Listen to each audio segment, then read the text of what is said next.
सतगुरुदेव की जय।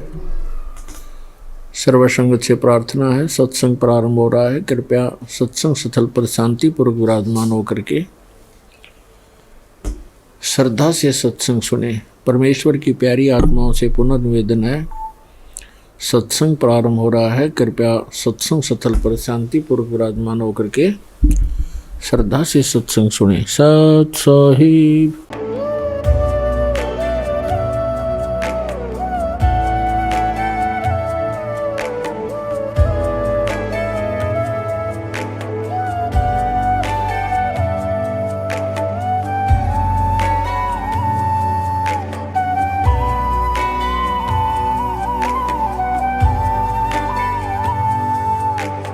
गीता 18 के श्लोक नंबर 62 में भगवान स्वयं कह रहे हैं कि अर्जुन उस परमेश्वर की शरण में जा जिसकी कृपा से परम शांति व शाश्वत स्थान अर्थात सतलोक को प्राप्त होगा।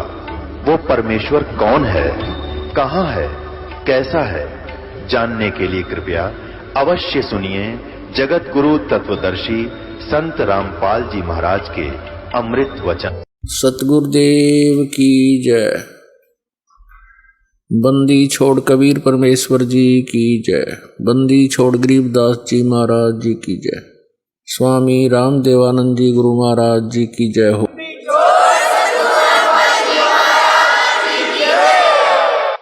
गरीब नमो नमो सतपुरुष को नमस्कार गुरु की नहीं। सुर नर मुनि जन साधुआं संतों सर्वस्ती नहीं। सतगुरु साहेब संत सब डंडो तुम प्रणाम। आगे पीछे मध्य हुए तिनको जा कुर्बान। नराकार निर्विषम काल जाल वैभंजनम निर्लेपम निज निर्गुणम अकल अनुपवेशोन्दनम। सोहम सुरति समापतम सकल समाना निर्तलय उज्ज्वल हिरंबर हरदमम बेपरवाह अथा है। वार पार नहीं मध्यतम गरीब जो सुमर सिद्ध होई। गणनायक गलता ना करो अनुग्रह सोई। पारस पद परवाना आदि गणेश मनाऊं। गणनायक देवन देवा चरण कमल लाऊं। आदंत करूं सेवा। परम शक्ति संगीतम रिद्धि सिद्धि दाता सोई। अवगत गुण अतीतम सत्य पुरुष निर्मोही। जगदम्बा जगदीशम मंगल रूप मुरारी। तन मन अर्पों शीसम भक्ति मुक्ति भंडारी। सुर नर मुनि जन ध्यावे ब्रह्मा विष्णु महेशा। शेष शेष मुख गावे पूजे आदि गणेशा। इंद्र कुबेर सरीखा वरुण धर्म राय ध्यावे। समर्थ जीवन जी का मन इच्छा फल पावे। 33 कोटि आधारा ध्यावे 88। उतरे बहुजल पारा कट है यम की फांसी। 33 कोटि आधारा ध्यावे 88। उतरे बहुजल पारा कट है यम की फांसी। ब्रह्म पिता परमात्मा पूर्ण ब्रह्म सर्व सृष्टि रचनहार कबीर परमेश्वर जी की असीम रजा से आप सभी पुण्यात्माएं सत्संग सुनने के लिए उपस्थित हुए। परमेश्वर की असीम रजा हो जाती है, उन्हीं पुण्यात्माओं को मानव शरीर प्राप्त होता है। मानव शरीर प्राप्त करके जिनकी भक्ति में रुचि है, श्रद्धा आस्था है, वो और भी अच्छी आत्माएं हैं। और परमात्मा की तड़फ में भटक रही उन आत्माओं को सत्संग मिल जाता है, सतगुरु मिल जाता है, सच्चा मार्ग मिल जाता है, तो वो पुण्यात्माएं परमात्मा की विशेष लाडली होती हैं। आप सभी पुण्यात्माएं उन तीसरे प्रकार की उत्तम आत्माओं में से हो जिनको मानव शरीर प्राप्त है, परमात्मा की तरफ में भटक रहे थे। आपको सत्संग मिला, सच्चा नाम मिला, सच्चा ज्ञान मिला। तो सत्संग मिलने से, सतगुरु मिलने से जीव का उद्धार होता है, मनुष्य जीवन सफल होता है। सत्संग में आने से प्राणी को ज्ञान होता है, मेरा यहाँ मनुष्य जीवन प्राप्ति का क्या उद्देश्य है और किस उद्देश्य को लेकर मैं जी रहा हूँ। जो क्रियाएं, साधनाएं और जो संपत्ति में एकत्रित कर रहा हूँ, ये मेरे साथ कितने समय तक रहेंगी। सत्संग में आने से ही आत्मा सतर्क होती है। सत्संग से पता चलता है कौन से कर्म करने चाहिए, कौन से ना करने चाहिए। जब तक हम सत्संग नहीं सुनते तो हम अपने अपने प्रत्येक कार्य को ठीक मानकर कर रहे होते हैं। चाहे कोई शराब पी रहा है, चाहे कोई रिश्वत ले रहा है, चाहे कोई मिलावट कर रहा है, और कितने झूठ कपट करके, ठगी चोरी करके वो अपना काम कर रहा है, उसको वो उत्तम मान रहा है, श्रेष्ठ मान रहा है, सही मान रहा है। सत्संग के अंदर परमात्मा का विधान बताया जाता है और उस विधान का जो उल्लंघन करता है उसको क्या सजा मिलती है, उसको कितना दंड मिलता है, ये भी परमात्मा के विधान में लिखा हुआ है। वो सत्संग के अंदर बताया जाता है। जब जीव को, जो प्राणी को परमात्मा के विधान का ज्ञान होगा तो फिर वो परमात्मा से डर के अपना जीवन सफर तय करेगा, बहुत से पापों से बचेगा और फिर सत भक्ति करके मनुष्य जीवन को सफल करेगा। परमात्मा हमें याद दिलाते हैं कि इस संसार में आकर के आप क्या कर रहे हो, आपने करना क्या चाहिए था। कबीर थोड़ा जीवन ये मंडे बहुत मंडाण और सब ही उभा पंथ सिर रावल रंक सुल्तान। परमात्मा हमें समझाना चाहते हैं कि जीवन तो आपका पता नहीं कितने समय का है। कबीर साहब कहते हैं कि श्वास उश्वास में नाम जपो, व्यर्था श्वास मत खो, न जाने इसी श्वास को आवन हो कि न हो। उसके विषय में परमात्मा फिर कहते हैं, कबीर थोड़ा जीवना, ये जीवन थोड़ा, और मंडे बहुत मंडाण, कल्पनाएं पता नहीं कितनी लंबी चौड़ी बना के आपने स्कीम बना कर रख रखी है।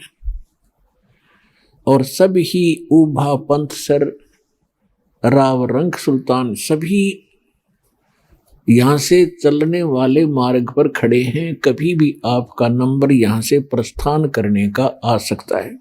कबीर एक दिन ऐसा होवेगा सबसे पड़े बिछो, राजा राना राव रंक भाई सावधान क्यों न हो। परमात्मा कहते हैं एक दिन ऐसा होगा आप सबसे विदाई ले लोगे और जिसको आप अपना मान रहे हो ये आपका नहीं है। आप अपने संस्कारवश यहाँ आए हो, जन्मे हो, संस्कार पूरे होते ही आप यहाँ से चले जाओगे।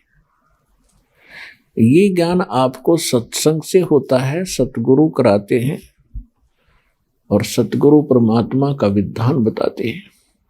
परमात्मा ने जो विधान बताया था 600 वर्ष पहले, वो आपको दास बता रहा है, सुना रहा है। एक दिन ऐसा होएगा सबसे पड़े बिछो, राजा राणा राव रंक भाई सावधान क्यों न हो। चाहे कोई राजा है या रंक, निर्धन व्यक्ति है, सभी परमात्मा के बच्चे हैं। परमात्मा सभी के लिए एक सामूहिक इंस्ट्रक्शन दे रहे हैं, हिदायत दे रहे हैं। उज्जड़ खेड़े ठेकरी ये गुड़ गुड़ गए कुमारे, रावण जैसे चले गए वो लंका के सिकदार।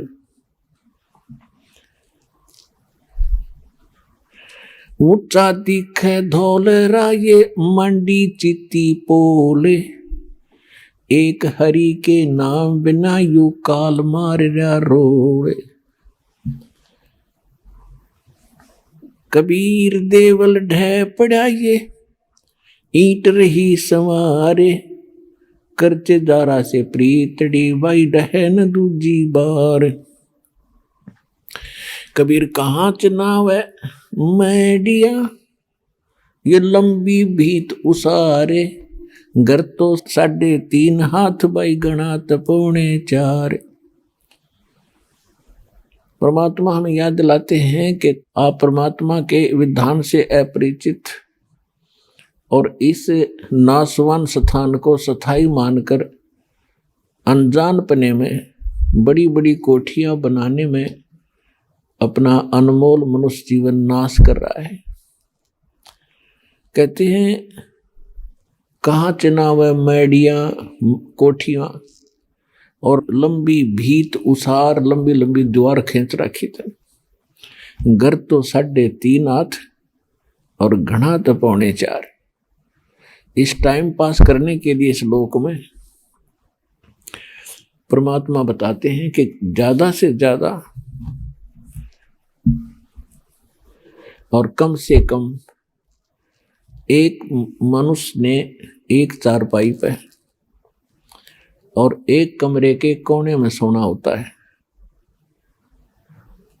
और उसके लिए 6 कमरे 10 कमरे बनाओ, ऊपर नीचे कोठी 6 मंजिल की बना कर बैठ गया। तो परमात्मा कहते हैं ये ज्ञानहीन प्राणी के लक्षण होते हैं, जिसको पता नहीं तू कब यहां से चला जाएगा, कब तेरा जाना हो जाएगा। कबीर साहब कहते हैं साथी हमारे चले गए हम भी चालन हारे, कोई कागज में बाकी रही बाई तात लगी है वारे। परमात्मा अपने ऊपर उदाहरण देकर बता रहे हैं कि भाई पिछले इतिहास देख लो, कितने राजा हुए, हम कितने इतिहास पढ़ा करते। राजाओं के उसने उस पर चढ़ाई कर दी, उसने उसको पराजित कर दिया, कब्जा कर लिया। कहाँ गए वो खुद भी? कितनी सेनाएं मरवाई, कितने पाप किए एक राज्य प्राप्ति के लिए, और कितने दिन राज्य किया। अब क्या होंगे वो बने हुए, ये परमात्मा के विधान से उनकी जानकारी होती है। कबीर हरि के नाम बिना ये राजा रसब हो, मट्टी लद कुमार के वही घास न नीरे कोई। एक परमात्मा की भक्ति के बिना इन प्राणियों के संग में क्या बनेगा। चाहे कोई प्रधानमंत्री है, चाहे सारी पृथ्वी का राष्ट्रपति है, परमात्मा की भक्ति के बिना अगले जीवनों में वो पशु योनि में जाएगा और गधे की योनि प्राप्त होगी। उसमें उसको क्या सुविधाएं होंगी अंडरस्टूड है। तो ये ज्ञान जब तक आत्मा को पता नहीं लगेगा, ये यही खिलौनों से खेल कर अपना जीवन नाश कर जाता है। अब परमात्मा क्या बताते हैं, साथी हमारे चले गए भाई हम भी चालन हारे, कोई कागज में बाकी रही तात लगी है वार। पहले कितने चले गए, कैसे कैसे उनके इतिहास बने, कहाँ वो है कि नामो निशान उनका। और आगे उनके साथ आज क्या बीत रही होगी, कोई पशु बना, कोई पक्षी, कोई चूहा बनकर धक्के खा रहा है। ऐसे गंदे लोक में हम क्या बनकर बैठ गए। तो परमात्मा आकर आंख खोले हमारी, और काल हमारे को यहां बस उल्टी शिक्षा देकर, सारे उल्टे काम करवा के जीवन नाश करवा देता है इस प्राणी का। फिर ये बड़ा खुश रहता है। और जब परमात्मा आते हैं या उनका सत्ज्ञान प्रारंभ होता है तो उसको बड़ी बेचैनी हो जाती है। पुण्यात्माओं, सत्संग के अंदर प्रत्येक पहलू पर ज्ञान दिया जाता है। आज जो बहन बेटियां, जैसे पहले राजा की लड़कियां, राजा की रानियां और भी अच्छे उच्च घराने की जो माने जाते थे, अच्छे इज्जतदार लोग मानते थे संसार की दृष्टि से, उनकी बहू बेटियां सत्संग में नहीं जाते थे। अपने घर से भी बाहर कदम बहू बेटियों को नहीं रखने देते थे। उसमें अपनी हानि और इज्जत का नाश समझते थे। उसके विषय में तत्व ज्ञान में क्या बताया है? बीबी पड़द रहे थी, वो डोडी लगे थी बारे, अब गात उघाड़े फिरती है वो बनकुतिया बाजारे। वो पर्दे की सुंदरी सुनो संदेशा मोरे, इब गात उघाड़े फिरती है वो करे सरायों सोरे। नक बेसर नक पे बनी व पैर थी हार हमेल, सुंदरी से कुतिया बनी अब सुन साहेब के खेले। पुण्यात्माओं, ये विचार करने की बातें हैं। ये परमात्मा का दिया ज्ञान है, किसी डूम बाट के गीत नहीं कि उसने वैसे ही बकवाद कर दी होंगी। ये 100% सत्य है। हमें ज्ञान नहीं था, इसलिए हम इनसे दूर होकर अपना जीवन नाश कर ही रहे थे। अब हमें सतर्कता की घनी आवश्यकता है। अब क्या बताते हैं कि जो वो बहू बेटियां सत्संग में गई नहीं, संतों से संपर्क उनका हुआ नहीं, जो राजा की रानियां काजू किशमिश के युक्त खीर और हलवे बना कर खाया करती थी, बांदियां नौकरानियां बनाती थी और उनको खाती थी और जूठा छोड़ती थी, उनके जूठे को फिर नौकरानी और उनके परिवार खाया करते थे। ये पिछले जन्म के पुण्य थे उन पुण्य आत्माओं के, जिस कारण से उनको ऐसी सुविधा प्राप्त हुई। वो राजा के घर ब्याही गई, राजा के घर पैदा हुई। पिछले पुण्य थे, पिछली बैटरी चार्ज थी। भविष्य में सत्संग ना मिलने से, सतगुरु ना मिलने से, सच्चा नाम ना मिलने से, सत्साधना ना मिलने से वो अपना इन्वर्टर डिस्चार्ज करके चली गई। यानी सभी पुण्यों का नाश करके वो अपना हाथ झाड़ कर चली गई। उस समय तो उसकी इज्जत थी कि घर से बाहर ना निकल जा, और पर्दों में रखा करते थे एडी से लेकर चोटी तक, कहीं हमारी बहन बहू बेटियों का हाथ भी किसी को दिखाई ना दे जा, इसमें इज्जत मानते थे। परमात्मा कहते हैं वो तो बात आपकी ठीक है, लेकिन भक्ति नहीं करी, आगे क्या बना उस इज्जत के साथ? वह कुतिया बनकर और पूछड़ ठाए घूम रही है उस गली के अंदर। अब कहाँ गई वो इज्जत? तो पुण्यात्माओं, हम जितना भी काल ने हमें यहाँ शिक्षा दी है वो केवल नाश करने की दी थी, जीवन नष्ट करने की दे रखी थी। अब परमात्मा की इस ज्ञान की रोशनी से हमें पता हुआ लगा कि अब मनुष्य जीवन प्राप्त करके प्राणी और अपनी अकड़ में, इस मान बढ़ाई में और लोक लाज में जीवन नाश कर देता है, उसके आगे उसके साथ बहुत बुरी बनती है। अब क्या बताते हैं? वह बीबी पड़दे रहे थी और डोडी लगे थी बाहर, आगे सामने कई कई पहरेदार खड़े रहा करते थे, कोई व्यक्ति वहां तक पहुंच ना जा। अब कहते हैं गा तू गाड़े फिरती है वह बनकुतिया बाजार, वो पर्दे की सुंदरी सुनो संदेशा मोर, अब गा तू गाड़े फिरती है वह करे सराय सोर। कुतिया बनकर धर्मशाला के सामने बैठी है। पहले महलों में रहा करती थी वह इज्जत, आज गली में घूम रही है। अतिथि धर्मशाला में आते थे, खाना खाते थे, और वो रानी कुतिया बनकर एक टूक के लिए इंतजार कर रही है, खाने वाले के मुंह की तरफ देख रही है, कब टूक तेरी तरफ डाले। और रोटी डाल दी छोटा मोटा टुकड़ा तो 10 ग्राम रेत साथ खा रही है वो। तो पुण्यात्माओं कलेजा हिल जाना चाहिए। परमात्मा का दिया ज्ञान है, हमने मनुष्य को भी भक्ति की आवश्यकता है और बहन बेटियों को भी परमात्मा की आवश्यकता है।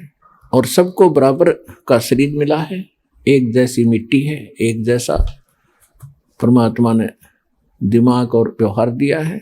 दोनों ही भक्ति करना चाहिए। अपने बच्चों को साथ लावे, अपनी बहन बेटियों को साथ लाए, परमात्मा से जोड़ दे, फिर परमात्मा उनका रक्षक हो जाएगा। तो हम भक्ति ना मिलने से, सत्संग ना मिलने से, हम अपनी सूझबूझ से जितनी अटकलबाजी हमने की वो सारी विपरीत की। अब कबीर साहब कहते हैं, कबीर कुल करनी के कारण ये अंसा गया बिगो, जब कुल के कर लेगा तू चार पाया का हो। अब तो लोक लाज में आके सत्संग में नहीं आता, ना कोई भक्ति करता, क्योंकि शर्म आती है, लोग क्या कहेंगे, हंसी उड़ाएंगे। परमात्मा कहते हैं, जब यू कुल तेरे परिवार के लोग क्या मदद करेंगे, जिस समय तू पशु बनकर, गधा कुत्ता सूअर बनकर खड़ा होगा कहीं पर, तब ये कुल के कर लेगा जब तू चार पाया का हो। राम नाम निज सार है, राम नाम निज मूले, राम नाम सौदा करो भाई, राम नाम ना भूले। पुण्यात्मा, अब जो प्रसंग चल रहा है उस पे आना होगा। अब जैसे हम सामाजिक दृष्टिकोण से जो बहनें भाई जिनका संतान नहीं है, वो अपनी जिंदा मौत समझते हैं। वो ये देख रहे होते हैं कि सामने वाला ये सोच रहा होगा कि सुबह सुबह कहाँ आ गया बेऔलादा है और कहाँ दर्शन हो गए। ये इतना मनहूस मानते थे पहले, जिसका संतान नहीं। और भगवान के इस ज्ञान से अब आपको पता चलेगा वो बुरे नहीं, उनका आपस में ऐसा कोई संस्कार फंसा नहीं था। वो तो कति फ्री है आज के दिन इस अध्यात्म मार्ग के आधार से, परमात्मा के ज्ञान के आधार से। अरुण ने मिल जा भक्ति, वो तो गए जहाज में बैठ के। और उसी के पैरेलल आप भी ये ना समझना, आप भी अपना परिवार आपका नाम ले, परिवार ना ले सके कोई दिक्कत नहीं। जिसने यू ज्ञान मिल गया उसका संस्कार कति साफ कर दिया परमात्मा। और कोशिश करो अपने संपर्क में आए, भाई है, बहन है, माता है, पिता है, पत्नी है, पति है, कोशिश करो इस मार्ग से जोड़ने की। वो भगवान के बच्चे हैं, भ्रमित हैं, अज्ञानता में कष्ट पा रहे हैं और पाते ही रहेंगे जब तक ये ज्ञान ग्रहण नहीं करेंगे। तो कोशिश वो भी करो और आप भी पार होगे, क्योंकि आपको भी रास्ता वही मिल गया। अगर उनको रास्ता नहीं मिलता और जिनके संतान नहीं है तो वो क्या तड़फ करते हैं। मनुष्य तो कुछ दिनों में संतोष कर लेता है, लेकिन बहन बेटी जिसके संतान नहीं है उसको संतोष नहीं होता, क्योंकि समाज नहीं होने देता।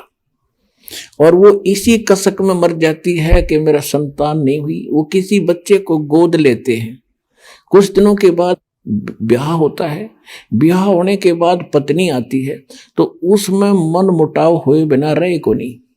ये तो अपने बच्चों और अपने पुत्र वधू हो उसके साथ भी हो जाता है घर में। तो फिर उसके मन में ये आता है, भगवान अगर मेरी संतान होती तो आज ये मेरे सामने ऐसे बोलता, ये मेरे सामने क्या ऐसे बोलती। बुद्धि भ्रष्ट कर रखी काल ना मारी। हर जिनके पुत्र वधू अपने ही है उनसे देख ले वो कितने सोड़ा माथा बोले आज के। तो कहने का भाव ये है कि फिर वो बहन मरते समय भी इसी कसक में मर जाती है कि हे भगवान मेरा संतान ना हुई, हे परमात्मा मेरा संतान ना हुई। और पूजा करें हम काल की, तो फिर अगले जन्म में यू काल कैसी दुर्गति करता है कि ले तेरी इच्छा थी संतान उत्पन्न करने की, उसको कुतिया का जन्म दे दिया। और इकट्ठे वो 8 पैदा कर रही है और फिर उसका जुलूस निकाल रहा है और खुश हो रहा ले कर ले पैदा कितने संतान चाहे तू। फिर सूरी बना दी के ले 12 इकट्ठे पैदा कर ले, काट ले कसर सारी बहन। पुण्यात्माओं सतगुरु आए दया करी, ऐसे दीन दयाल और बंदी छोड़ वृत्तास का जठ अग्नि प्रतिपाल। तो इस ज्ञान के आधार से हमने जीना पड़ेगा, अपना जीवन सफर तय करना पड़ेगा। तभी हम सफल होंगे। बच्चे हैं, संतान है, घनी बढ़िया बात, उनको भी राम नाम पे लाओ, भगवान के बच्चे हैं। हमारे तो वो नियमित कर रखे हैं, हम तो मजदूर समझना अपने आप को। उस धनी के बालकों को इतनी संभाल के रखना। परमात्मा ने उनके निमित्त आपको जैसा भी जेब खर्च दिया है, आपकी इनकम बनाई है, वो इसलिए बनाई है कि इनको भी पालो पोसो, संभाल के रखो और इनको अच्छी शिक्षा दो, सत्संग में लाओ, इनके कर्म बनाओ, तो आपका दायित्व पूरा हो जाएगा, आपका फर्ज पूरा होगा। तो इस प्रकार परमात्मा चाहते तो नीरू नीमा को संतान भी दे सकते थे, लेकिन पुण्यात्मा हम तो संसार को देखकर ही जी रहे होते। परमात्मा ने एक एक आत्मा निकालनी भारा हो रही, यहां से काल ने ऐसा जुल्म कर रखा हमारे साथ, तो उन्होंने उनको संतान नहीं दी क्योंकि उनके संस्कार बढ़ाने नहीं चाहते। तो उसके लिए स्वयं आगे एक पुत्र रूप में नीरू नीमा स्नान करने जा रहे थे। रास्ते में नीमा का नए नए इंजेक्शन लग गए थे। रात में कोई बाहर तारी थी, कोई रिश्तेदार, वो खूब कहेगी उसको एक बालक तो चाहिए था, ऐसे कैसे जिया जाएगा हैं, और सुनना पड़ा है घर तुम्हारा, संसार में क्या लेकर जाओगे। तो वह बहुत दुखी हो रही थी। सुबह नहाने के लिए गई, तब भी रोती जा रही थी और भगवान शंकर से प्रार्थना कर रही थी कि हे भगवान शिव जी, आप तो समर्थ दाता हैं, आप जो चाहो सो कर सकते हैं। इस पापड़ को भी एक लाल दे देते, मेरा भी संसार में जीना मेरा भी साझा बन जाता, मैं भी सुख से जी लेती। सबकी दृष्टि से बचकर चलना पड़ता है, मेरा क्या जीवन है दाता। यूं कहकर फूट फूट कर रोने लगी। अब नीरू ने कहा कि नीमा देखो, यदि हमारे भाग्य में संतान होती तो भगवान पहले ही दे देते। ये तो बड़े दयालु हैं शंकर भगवान, और देखो बच्चा है नहीं, संतान अपने है नहीं, बुढ़ापे में कोई उंगली पकड़ने वाला नहीं, रो रो के आंखें तेरी खत्म हो जाएंगी, एक और दुख तेरे जीवन को बढ़ जाएगा, तो रोवा मत। उसको सांत्वना देता हुआ नीरू चल रहा है। नीमा को संतोष किया। स्नान करने के लिए जो ही तालाब पर पहुंचे, पहले नीमा स्नान करके आगे निकल आई बाहर, अंधेरा सा था। फिर नीरू स्नान करने के लिए जल में प्रवेश करता है, तब तक सुबह सुबह का कुछ प्रकाश सा छिट गया, रोशनी सी नजर आने लगी। नीरू नहा रहा है से मस्ती से, तालाब में घुटनों पानी में बढ़ के, और उधर से नीमा जो कपड़ा बांध कर स्नान किया था उसने, उसको धोने के लिए पुनः किनारे पर गई, तो क्या देखा, कमल के फूल के ऊपर कोई वस्तु हिल रही है। परमात्मा नवजात शिशु के रूप में विराजमान थे और एक पैर को हिला रहे थे। नीमा ने सोचा कोई सर्प ना हो, ऐसे ध्यान से देखा। फिर ध्यान से देखा तो क्या देखा कि तो कोई बालक है। अब रास्ते में रोती हुई आ रही थी बच्चे के लिए, अपने पति से कहती है कि देखना जी, कमल के फूल पर बालक है। अब नीरू नहा रहा है, ऐसे नहाते नहाते कहता है कि नीमा आप तो मेंटल होगी, अब तुझे जल में भी बालक दिखाई देने लगे, क्यों पागल होगी तू, कुछ संतोष कर, भगवान पर विश्वास कर, जैसे रखा ऐसे रहना चाहिए हमने। वो फिर जोर से बोली सचमुच देखना देखना। तब उसने एकदम देखा कि ऐसे क्यों बोल लिया, जिधर संकेत किया उधर देखा, एक नवजात शिशु के रूप में परमात्मा कमल के फूल पर विराजमान थे। नीरू ने आओ देखा ना ताव देखा, फूल समेत तोड़ लिया और उठा लिया बालक को, उठा के अपनी पत्नी नीमा को दे दिया।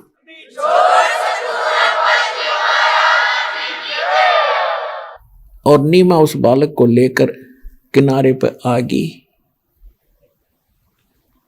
अपने आत्माओं, जिस भगवान के लिए ऋषि तड़प रहे थे और जिसके नाम लेने से आत्मा गदगद हो जाती है, रोम रोम खड़े हो जाते हैं, और उस परमेश्वर को, उस परम शक्ति को एक माई ने अपनी गोदी में लेकर पुत्रवत प्यार किया। कभी उसका मुंह चूम्या, कभी माथे का लाया और 100 शुक्र मनाया अपने शंकर भगवान का। अपने आत्माओं देखो, आज तक हमारे ऐसी बुद्धि रही कि कर्ता भगवान कोई रहा, हम क्रेडिट किसको देते रहे। जो भी हमारे घरों में कोई सुख होता था, हम जिस भी इष्ट की साधना करते थे, उसी के निमित्त उसको कर देते थे कि इस पर भगवान विष्णु जी ने हमारे ये सुख दिया। अब पता चला इनके विधान से, इनकी शक्ति से कि ये तो कुछ कर ही नहीं सकते, ये तो जैसा संस्कार है वैसा ही दे सकते हैं। केवल एक परम शक्ति है, परम अक्षर ब्रह्म, वो कबीर भगवान, वही हमें जो देता है और निमित्त वो किसी को भी बनाता है, तो वही कर रहा था। तो उस दिन खुद मालिक उसकी गोदी में है और वो भी शुक्र मना रही है शंकर भगवान के कि उन्होंने मुझे ये पुत्र दे दिया। इसका कारण क्या था ये आपको बता दिया कि सुपत सुदर्शन के ये माता पिता थे, उस प्रतिज्ञावश परमात्मा उसके घर आए थे और इसमें नंबर बने थे शंकर भगवान के। तो आज तक हमारा ये अंधेरा न्यों छा रहा था। अब इस तत्व ज्ञान से ये मोतियाबिंद का ऑपरेशन हो जाएगा, अज्ञान का। अब साफ दिखेगा आपने कि हु इज गॉड, परमात्मा कौन है, उसका प्रमाण कहाँ है। अब नीरू स्नान करके बाहर आया तो उसने 100 विचार लगाए कि पहले हम मुसलमान बना दिए, हिंदू हमारे साथी नहीं, मुसलमानों से रिलेशनशिप घनी नहीं बनी, क्यों कोई बालक रिश्तेदार नहीं बना, बालक नहीं। तो उसने सोचा यदि हम इस बालक को लेकर घर जाएंगे तो नगर वाले ये पूछेंगे कहाँ से लाए, हम कहेंगे कमल के फूल पर मिला, तो किसी को विश्वास नहीं होगा कि बालक और कमल के फूल पर कैसे रुक गया। तो उसने अपने मन से सोचा कि हमें गांव से भी निकाल लेंगे, शहर से भी बाहर करेंगे और लड़का भी छीन लेंगे, हमारी मार मार के हुलिया बिगाड़ेंगे और पूछेंगे कि बताओ इनके माता पिता कौन है, वो रो रही होगी जिसका तुम चुरा कर लाए हो। तो उसने अपनी पत्नी से कहा कि आप ऐसे करो, इसको रख दो यहीं पर, हमारे साथ ऐसा बनेगा, लोग बच्चा भी जाएगा, हमें देश निकाला भी मिलेगा। उसकी पत्नी ने कहा कि मैं इस बालक को नहीं छोड़ सकती, ना जाने इस बच्चे ने मेरे ऊपर क्या जादू कर दिया, मैं जी नहीं सकती इस बिना, मैं मर जाऊंगी, मैं देश निकाला भी ले लूंगी, इस बालक ने नहीं छोड़ सकती। अब नीरू ने पहली बार अपनी पत्नी की तरफ हाथ किया था कि तू कितनी जिद्दी बन गई, मेरी एक भी बात नहीं मानती है। मैं आज तक तेरी सारी बातों को मानता रहा क्योंकि तेरा संतान नहीं थी, तेरी किसी बात की अवहेलना मैंने करी नहीं कि कहीं तेरा दिल ना दुख है, लेकिन तू इतनी चढ़ गई सिर पे, एक भी नहीं मानती मेरी, रख दे इस बालक ने, नहीं तेरे ऐसा मारूंगा थप्पड़। ऐसा उसने किया ही था। तो परमात्मा बोले नवजात शिशु के रूप में कि नीरू मुझे घर ले चलो, तुम्हें कोई कुछ नहीं कहेगा। अब वो डर गया कि बालक बोला कर इसमें कोई फरिश्ता है या कोई भूत प्रेत है, कोई जंद है।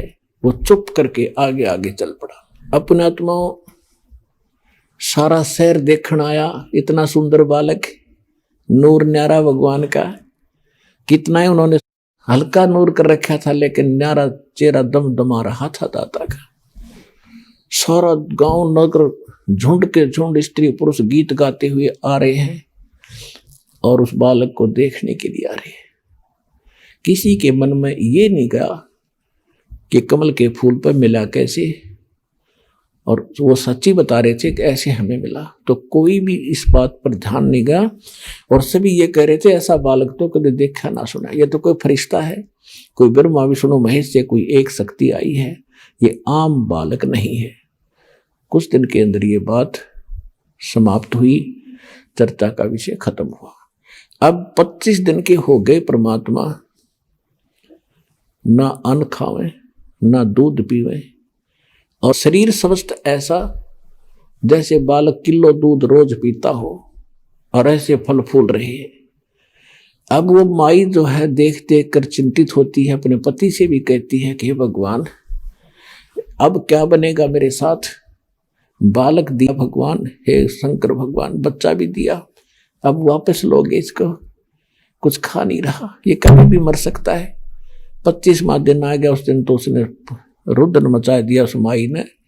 नीमा बैठी बैठी रोए रोए सुबह की, और शंकर भगवान को याद करे, हे भगवान अब ये बालक मरेगा, आपकी बेटी भी साथ मरेगी, इसके बिना मैं जी नहीं सकती।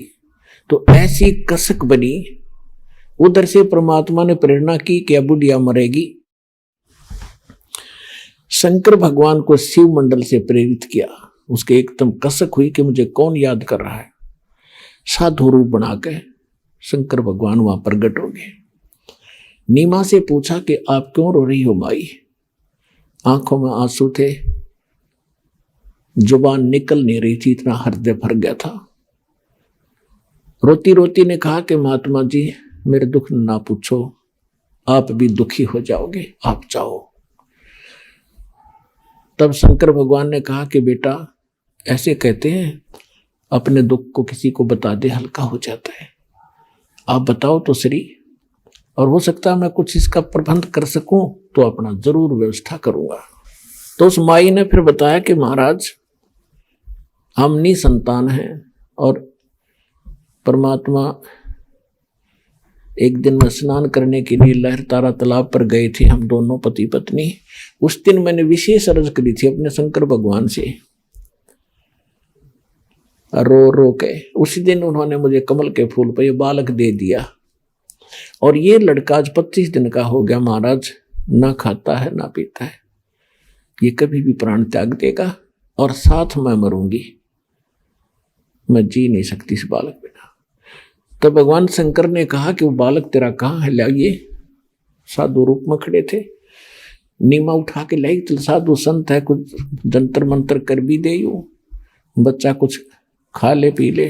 तो नीमा लाई उठा के परमात्मा को, बालक को, और उसने चाहा साधु के चरणों में रख दूं। चरणों में डालना चाहा परमात्मा को, परमात्मा आकाश में उड़ गए, हाथ से ऊपर उठ गए, हाथों में से, और शंकर भगवान के सिर के सतर में, यानी 7-8 फुट 6 फुट ऊपर, जमीन से ऊपर ऐसे हवा में रुक गए। अब उस माई नीमा ने सोचा कि इस महात्मा में कितनी करामात है, मेरे बालक को हवा में उड़ा दिया, ये जरूर कोई इलाज करेगा इसका। अब नो समस्या थी, परमात्मा को परमात्मा ना मानकर अन्य को ही भगवान और उसको समर्थ की संज्ञा देते रहे। तब भगवान शंकर ने ऐसे हाथ किए, परमात्मा उनके हाथों में आ गए, और फिर 7 बार आपस में बातें की।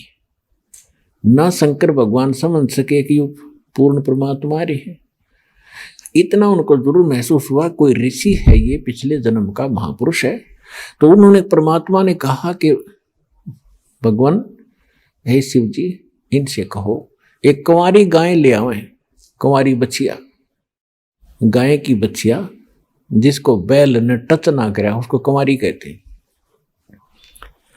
और उसके ऊपर आप अपना आशीर्वाद भरा हाथ रख देना, वो दूध दिया करेगी, वो दूध मैं पीऊंगा। तो शंकर भगवान ने साधु रूप में उसकी नीमा से कहा कि अपने पति को बुलाओ। तो उसी समय नीरू भी आ गया, और शंकर भगवान यानी साधु ने कहा कि आप एक कुंवारी गाय लाओ, और कुमार के घर से कोरा बर्तन लाना स्वच्छ। वो जाके एक कुंवारी गाय ले आया, और एक पात्र ले आया, छोटा सा मटका, और उसको साफ करके शंकर भगवान ने कहा कि इसके नीचे लेकर बैठ जा नीरू, या दूध देवेगी। आसपास के और भी बहुत से भक्त आ गए, लोग इकट्ठे हो गए। तो शंकर भगवान ने ऐसे सिर कमर पे हाथ रख दिया, बछिया के लंबे लंबे सतन हो गए, और उस कुंवारी गाय ने दूध का पात्र भर दिया। उस दूध को परमात्मा ने पिया। प्रतिदिन वो गाय फिर दूध देने लगी, और भगवान उसको पिया करते थे। अपने आत्मा इसका प्रमाण दिखाते हैं आपको कि कबीर सागर के अंदर 600 वर्ष पहले ये लीला दर्ज है, भगवान के बारे में लिखी हुई है। और फिर आपको वेदों से प्रमाणित करेगा ये दास के वेद क्या बताते हैं, भगवान कैसी लीला करता है, तो 2 मिनट में समझ में आ जाएगा हु इज गॉड। ये देखिएगा कबीर सागर, ये कबीर सागर है, कितना मोटा ग्रंथ है। इसमें आपको दिखाते हैं संपूर्ण 11 भाग।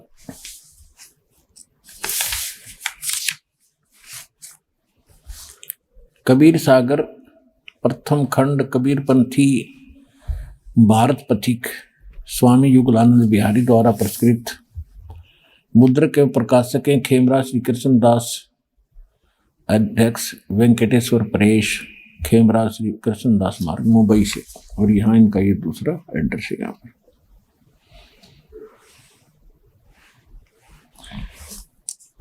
इसमें एक ज्ञान सागर नाम का अध्याय है। इसके 74 पृष्ठ पे, 74 पृष्ठ पे ज्ञान सागर।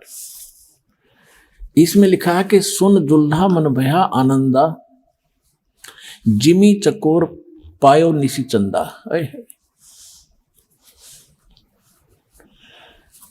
अब यहाँ क्या बताया है कि फिर वो जुलाहा नीरू बड़ा खुश हुआ, इतना खुशी हुआ जैसे चकोर पक्षी को चांद दिख जाया करे, चंद्रमा। सुन जुल्हा मन भयो आनंदा, जिमी चकोर पायो निश्चंदा। ले सुत, सुत माने पुत्र को, ले सुत चले हर्ष मन कीन्या, अर्ता सो पुन अस बोल ही दीन्या। सुत काशी को ले चले, लोग देखण तय आवे, अन्न पानी भखे नहीं खावे, नहीं जुल्हा सो जनावे। तब जुल्हा मन कीन तिवाना, विचार किया रामानंद सो कहा उत्पाना। मैं सुत पायो बढ़ा गुणवंता, कारण कौन बखे नहीं संता। अब इन्होंने कैसे बताया है, वैसे लीला तो यूं की यूं बनी है। परमात्मा ने कुंवारी गाय का दूध पिया। अब इन्होंने स्वामी रामानंद जी से जोड़ दिया कि कोई दुखी व्यक्ति होता है तो साधु संतों के पास जाता है अपने बच्चों के कष्ट निवारण के लिए। तो जुल्हा जो नीरू था रामानंद जी के पास गया, उससे सारी बताया कि एक छोटा सा बालक मिला मुझे, ऐसे ऐसे, वो खाता पीता नहीं, तो वो क्या समाधान बता रहा है।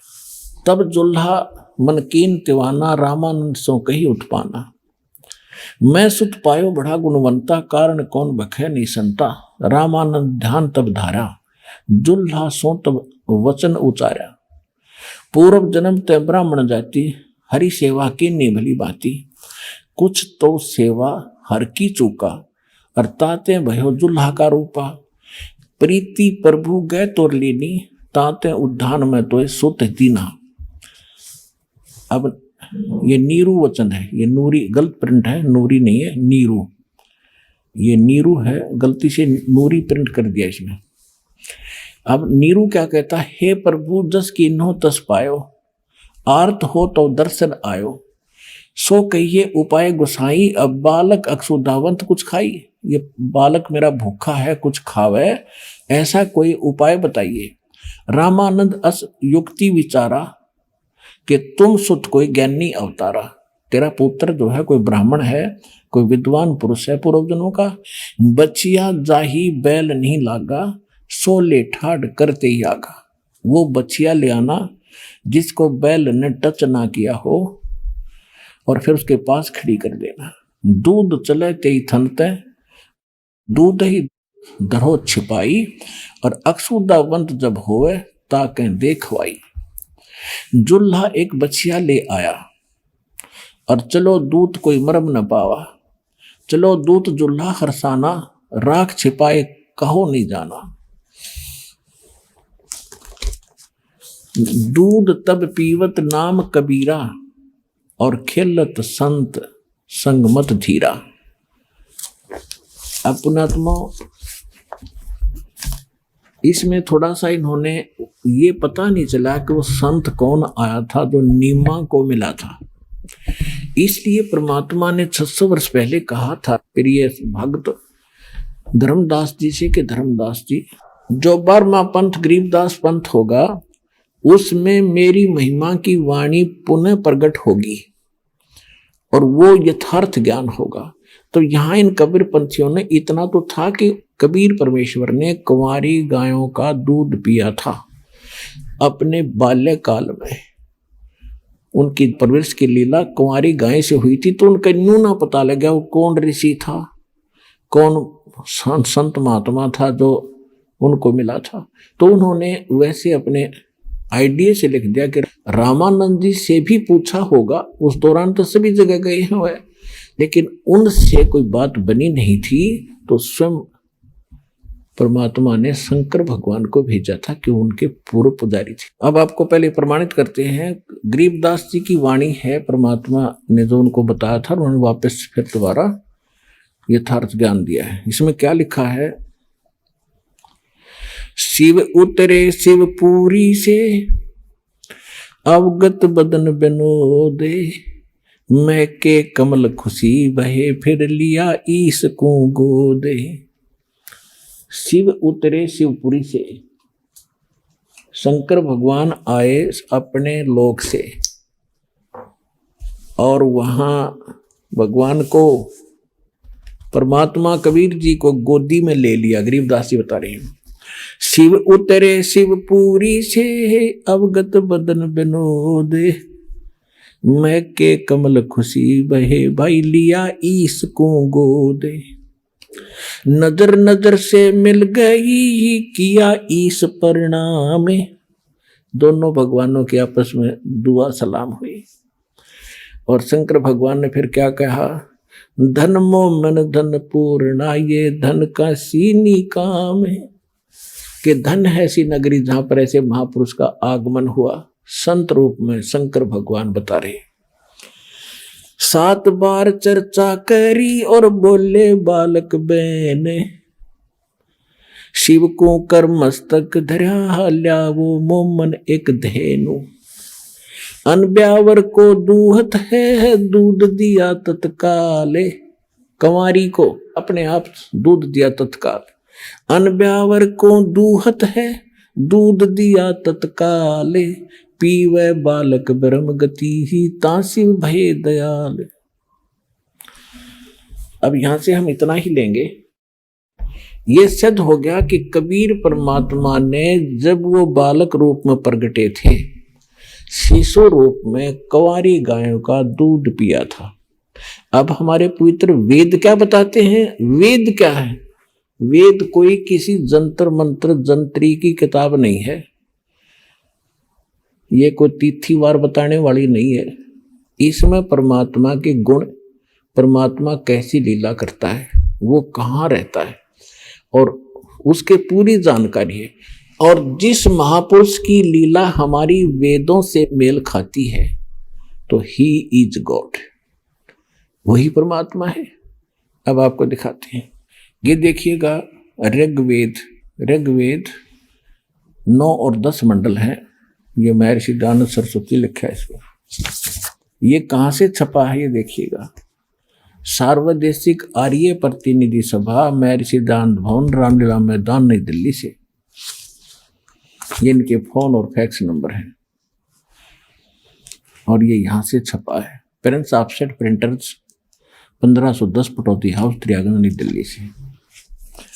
अब इसके ऋग्वेद मंडल नंबर 9 का और सूक्त नंबर 1 का मंत्र नंबर 9 आपके रूबरू करते हैं।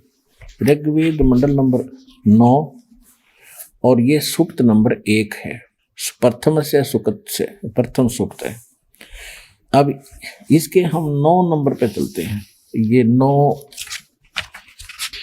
9वां श्लोक लेते, ये देखिए ऋग्वेद मंडल नंबर 9 सूक्त 1 और मंत्र नंबर 9, ये 9। अभी अधन्या उत्सृणति धेनव, धेनव शिशुम, ये शिशुम शब्द लिखा है, सोम इंद्राय पातवे। अब एक कमाल की बात देखो, परमात्मा ने कैसी लीला की है। यदि ये दास अनुवाद करता इन वेदों का, हमने तो करे रखा था तुम्हारे भगवान की लीला, हमने पता कि कबीर इज गॉड, परमात्मा की महिमा में लिखी, आंखों देखा, संतों ने बता दिया, लेकिन आप जी का विश्वास नहीं होता जब तक वेदों में ना मिलता। अब वेद क्या बता रहे हैं, और ये अनुवाद करता भी वो महर्षि दयानंद के चेले हैं, और महर्षि दयानंद है इनका, और ये खुद भगवान को निराकार मानते हैं। इन्होंने कोशिश भी की है अड़ंगाकरण की, अनुवाद की, लेकिन कहते हैं चोर चुरावे तू बड़ी गड्ढे पानी में, वो गड्ढे हुआ ऊपर आवे न सच्चाई छली। इन्हें खूब कोशिश की अपना ज्ञान के आधार से इनका अनुवाद अड़ंगा करने की, लेकिन छुपा नहीं सके सच्चाई को। देखना, ये खुद अनुवाद कर रहे हैं। उस सोम माने इन्हें कर दिया सोम स्वभाव वाले पुरुष को। देखो कमाल के आदमी है ये। अब सोम माने परमात्मा, 6 जगह लिखे पाओगे। देखिए इसी 9वें मंडल का ये प्रथम मंत्र है ये वाला, और इसमें सोम शब्द है। ये सोम, इसमें सोम माने सोम स्वभाव परमात्मन, यानी सोम का अर्थ है परमात्मा, शीतल सर्व शांतिदायक परमात्मा। सोम माने चंद्रमा भी होता है, लेकिन यहाँ परमात्मा की महिमा चल रही है। सोम माने ये परमात्मा। तो यहां इन्होंने क्या डंगा कर दिया, ऋग्वेद मंडल नंबर 9 सूक्त 1 मंत्र 9 में इम माने उस सोम माने सोम स्वभाव वाले पुरुष को, हम कहेंगे उस सोम स्वभाव वाले परमात्मा को जो शिशु रूप में धारण करके कुमार अवस्था में अभी अधन्या, अभी माने सब प्रकार से यानी पूर्ण रूपेण, अधन्या माने अहिंसनीय नहीं, अधन्या माने बिना धनाई, धेनो माने गौवे तृप्त करती है। बता, अभी ने खूब कोशिश कर ली बकवाद करने की, लेकिन छुपा नहीं सके। परमात्मा 3 प्रकार से लीला करता है। इसी में पहले मंत्र में लिखा है कि वो परमेश्वर जब यहाँ सर्व उत्पादक प्रभु एक लीला करने के लिए जब यहाँ प्रकट होता है, सशरीर आता है, और वो 3 प्रकार के शरीर से सबकी सतिथि से सबका धारण पोषण करता है। एक शरीर में तो सतलोक में रहता है, वहां तो बहुत तेजों में शरीर है, 1 रोमकूप में करोड़ शरीर मिला दे, करोड़ चंद्रमा, इतना नूर है। फिर हल्का तेजपुंज का रूप बनाकर वो 2 प्रकार से और लीला करता है। एक तो करता है शिशु रूप धारण करके एक लीला प्रत्येक युग में ऐसी ही करता है, कमल के फूल पर प्रकट होता है तालाब के अंदर, जिस कारण से उसको नारायण भी कहा जाता है। नारायण माने जल के ऊपर आके विराजमान होने के कारण भगवान नारायण कहलाता है। और वहां से ये ऐसे निसंतान दंपत्ति प्रत्येक युग में उनको उठा ले जाते हैं। वहां फिर वो लीला करता है, एक मनुष्य की तरह जीवन जीता है, ज्ञान प्रचार करता है। और दूसरी प्रकार का फिर वो कभी भी कहीं पर भी जिंदा महात्मा संत साधु का रूप धारण करके और आके प्रकट हो जाता है, अच्छी आत्माओं को ज्ञान देते हैं, उनको सतलोक ले जाते हैं, फिर अपने गवाह बना के छोड़ जाता है। इस प्रकार वो लीला करता है। तो जब वो शिशु रूप धारण करके वो परमात्मा लीला करने आता है, तो उस समय उनकी परवरिश की लीला, उस बालक रूप में प्रकट परमात्मा की परवरिश की लीला कंवारी गायों के द्वारा होती है। फिर देखो वेद क्या बता रहे हैं, उस सोम स्वभाव वाले पुरुष को यानी परमात्मा को, जो शिशुम कुमार अवस्था में ही अभी यानी सब प्रकार से पूर्ण, अधन्या माने बिना धनाई, हमारे यहाँ देसी भाषा में जो गाय बिल्कुल ना ब्याई हो, गर्भ ना धारण किया हो, उसको क्या करें, अधन्या यानी बिना धनाई, बैल ने टच नहीं किया। अभी अधन्या यानी कति भी टच ना करी हो कंवारी, धैन में माने गौवे। अभी माने सब प्रकार से, यहाँ पे लिख रही है कुमार अवस्था में यानी बालकपन में सभी प्रकार से, अधन्या माने बिना धनाई यानी कंप्लीट कंवारी, धेनो माने गौवे तृप्त करती है, उनके पालन की लीला कंवारी गायों से होती है। अब who is God? Kabir is God.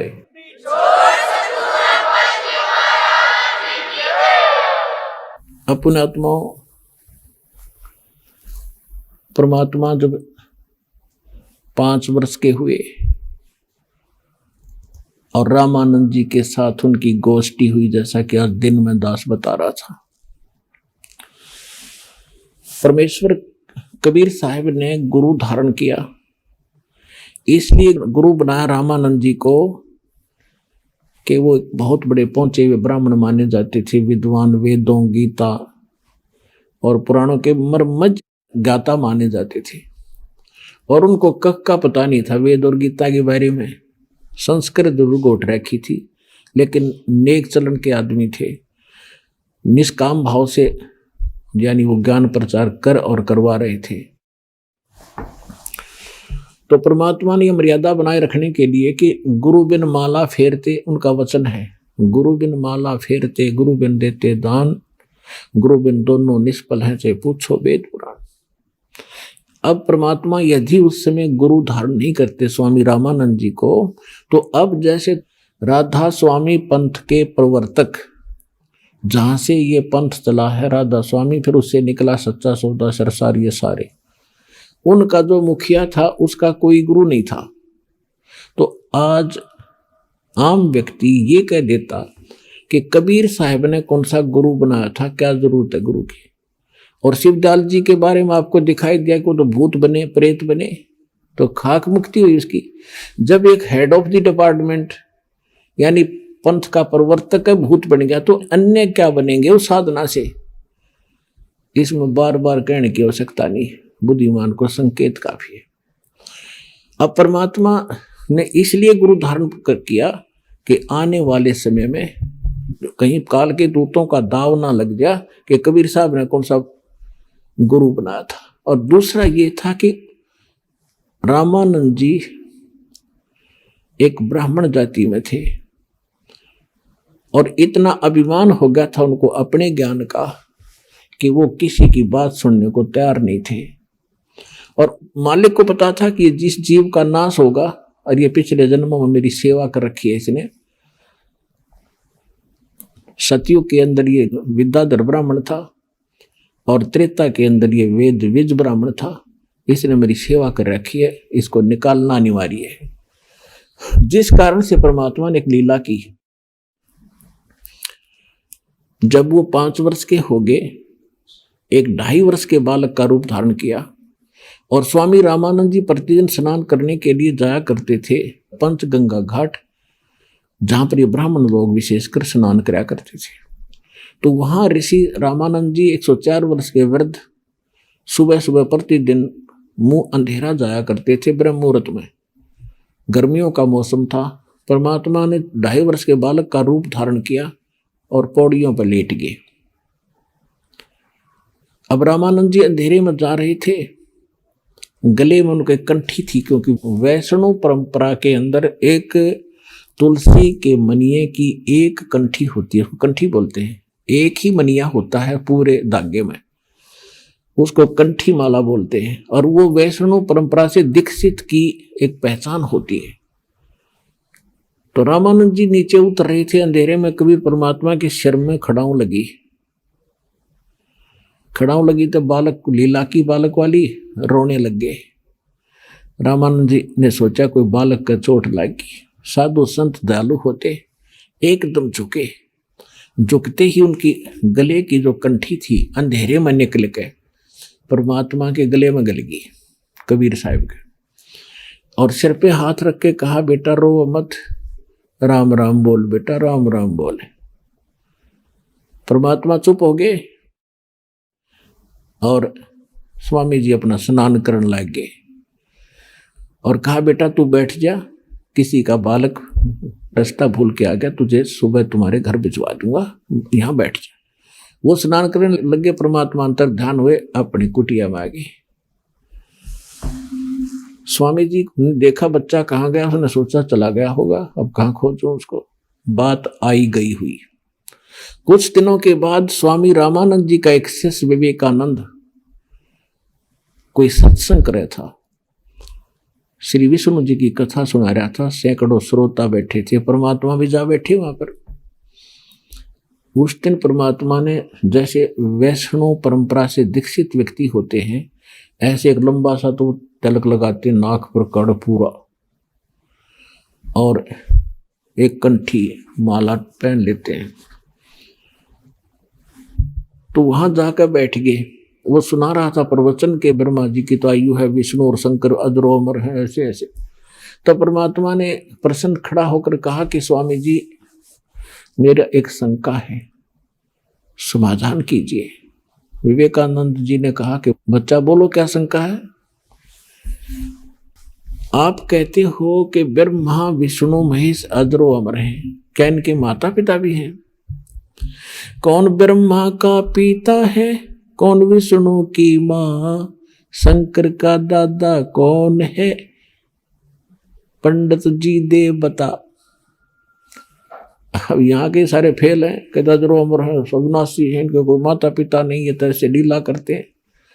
तब परमात्मा ने कहा कि मैंने एक दिन शिव पुराण सुना था, एक ब्राह्मण पढ़ा था, और उसकी रुद्र संहिता में लिखा हुआ है कि काल रूपी ब्रह्म से और शिवा के संयोग से विष्णु जी की उत्पत्ति हुई, ऐसे ब्रह्मा जी की भी उत्पत्ति हुई। आप कहते हो स्वामी जी की कोई माता पिता नहीं है। अब उसके तो पैरों के नीचे की जमीन निकल गई, सामने बेइज्जती हो रही, क्यों बड़ा विद्वान पाक गया था। तो उसने कहा कि तूने कैसे पढ़ा पुराणों को। परमात्मा बोले मैंने पढ़ा नहीं, मैं कहता हूं मैंने सुना कि झूठ बोलता है। तो कहीं से दीक्षा प्राप्त है क्या, तेने तिलक वगैरह लगा रखे है? हाँ जी दीक्षा प्राप्त हूं। कहां से? विवेकानंद ने पूछा कहां से दीक्षा प्राप्त है? कि जहां से आप हो वहीं से मैं हूं। मैं हूं, आप कौन हैं, किस जाति से हैं? परमात्मा तो बोले नहीं, उससे पहले श्रोता ही कहने लगे कि नीरू का लड़का है, दानक का, जुल्हाई का। तो विवेकानंद को मौका मिल गया, कहने लगा देखो रे लोगों कितना झूठा है, कितना कपटी व्यक्ति है, बच्चा है ये झूठ बोल रहा है, कह रहा है कि मैंने स्वामी रामानंद जी से दीक्षा ले रखी है, मेरे गुरु से। वो तो इन शूद्रों को निकट भी नहीं बैठने देता, इनकी शकल भी नहीं देखता, पर्दे के पीछे से बातें करता है। यानी उस विषय को चेंज कर दिया जो भगवान ने सच्ची बताई थी, और कहने लगा देखना अब गुरु जी को जाके बताता हूं, इसने हमारी बेइज्जती कर दी सभा के अंदर, और कह रहा है कि एक धानक के पुत्र को और हमारे गुरुदेव ने दीक्षा दे रखी है, तो उन्हें बेइज्जती कर दी, इंसल्ट कर दी। अब वो उठकर चले गए, परमात्मा आगे अपनी कुटिया में माता पिता के घर पे। मुंह बोले माता पिता जो थे। उधर से उस विवेकानंद ने स्वामी रामानंद जी से जाकर कहा, साथ में 20, 30, 50 और चेले ले गए वहां के श्रोता, और सभी ने एक सुर में कहा कि महाराज हमारी तो नाक काट दी, हम तो बाहर निकलने जोगे नहीं छोड़े। एक धानक का पुत्र, दुल्हे का पुत्र कहता कि मैंने गुरु बना लिया आपको। परमात्मा सारी काशी में आग की तरह फैल गई आग, यह बात, और सभी लोग धिक्कार रहे हैं, अगर ऐसा है तो बहुत बुरा है। तो रामानंद जी ने कहा कि वो झूठ बोलता है, मैंने कि उसको दीक्षा नहीं दी, उसको लाओ सुबह पकड़कर सबको बुला ले, सबके सामने कह दूंगा। अब विवेकानंद ने तो सबको बुला लिया, हजारों आदमी इकट्ठे कर लिए कि भाई झूठ बोल रहा था, देखियो गुरुजी धमकावेंगे। अब सुबह सुबह विवेकानंद वक्त से पहुंच गया जुलाहों की कॉलोनी में, लेकर 10 मस्टंडिया ने लाठी हाथ में ले रहे। अब पता लगा, कॉलोनी वालों ने देखा कि बदनीयत से आए हैं ये लोग, और घर पूछ रहे थे नीरू का। किसी ने शॉर्टकट जाकर बता दिया नीमा को कि क्या कर दिया तेरे बच्चे ने, क्या गलती होगी तुमसे, ऐसे ऐसे कुछ ब्राह्मण लोग आपका घर पूछ रहे हैं, उनकी नीयत ठीक नहीं है, कुछ झगड़ा करने का उद्देश्य से आ रहे। नीमा समझ गई कि जरूर इस कबीर ने कुछ ना कुछ गड़बड़ करी है, यू करता ही रहता था। परमात्मा जहां जाकर छेड़ देते थे, क्योंकि वो आए इस उद्देश्य से थे, और रोज उलाने आया करते। नीमा दुखी हो रही थी, तो उस दिन भी उसने कबीर जी को उठाया और कहा, बेटा तूने किसको क्या कह दिया? परमात्मा बोले, माता मैं क्या कहूँ था, मैं कहता हूँ सत्य, ये मुझे मारने दौड़ते हैं। तो माँ ने कहा कि तू क्यों बोला करे बेटा, तू नहीं जानता है कसाई है और तुझे मार देंगे, मैं भी मर जाऊंगी बेटा, फिर हम कैसे जिएंगे? परमात्मा कहा करते, माता ये सब मेरे ही बच्चे हैं, ये मेरी बात को सुनते नहीं। तो माँ धमकाया करती कि तू दादा पाक गया, छोटा सा बालक ने कहा मेरे बच्चे हैं, चुप रहा करे, तू शरारत ना कराया करे। तो उस दिन जब जाकर माई ने पता लगा, तो तुरंत उस झोपड़ी में गई जिसमें परमात्मा बालक रूप में सोए थे, उसको उठा के और खड़ा करके झोपड़ी के पीछे लिटा दिया, उसके ऊपर कपड़े डाल दिए, पुराने फटे पुराने घास डाल दिया। बेटा बोलना मत, कोई निकम्मा आदमी आ रहा है तुझे पीटने के लिए। उनको शक था शायद इसी कारण से आ रहे होंगे। उन्होंने आते ही पूछा कि तेरा बेटा कहाँ है, कहाँ वो कबीर? उसको स्वामी जी ने बुलाया, हम पकड़ कर ले जाएंगे। तो वो कहने लगे जी क्या बात हुई, मेरे बेटे ने ऐसी क्या गलती कर दी, कुछ कारण तो बताओ। कहने लगे वहां पता चलेगा कारण का। अंदर घुस गए, माई ने बताया नहीं, अंदर घुस गए कुटिया में, उथल पुथल कर दी, डंडे के साथ चारपाइयों को उछल दिया, कपड़े कुपड़े उछलने लग गए। कहाँ है, जोर जोर से चिल्ला रहे थे। परमात्मा पीछे छुपा रखे थे, उन्होंने सोचा ये बुढ़िया ने घना दुखी करेंगे माँ बाप को। निकल के उन कपड़ों से बाहर और खड़ा होके कहने लगा कि ए विवेकानंद, झोपड़ी के पीछे बैठा हूं, आजा। वो एकदम भाग कर गए, देखा तो वो पकड़ दिया। अब माता ने सोचा मैं बचाऊं, अपने बच्चे का बचाव करूं। बच्चे की बांह पकड़ दी, लिपट गई, उसको डंडों से पीट पीट कर मूर्छित कर दिया। नीरू को पता चला तो भागा, वो आया आगे से चलकर, उसने भी पकड़ने की चेष्टा की, उसको भी मार पीट कर कंडम करके वो ले गए घसीट कर। रामानंद जी ने पर्दा लगा रखा था, अपनी झोपड़ी में आग गए, सामने कबीर साहब खड़े कर दिए 5 वर्ष के बाद। विवेकानंद जी ने कहा कि देखो स्वामी जी, ये नीरू का लड़का कबीर आ गया है।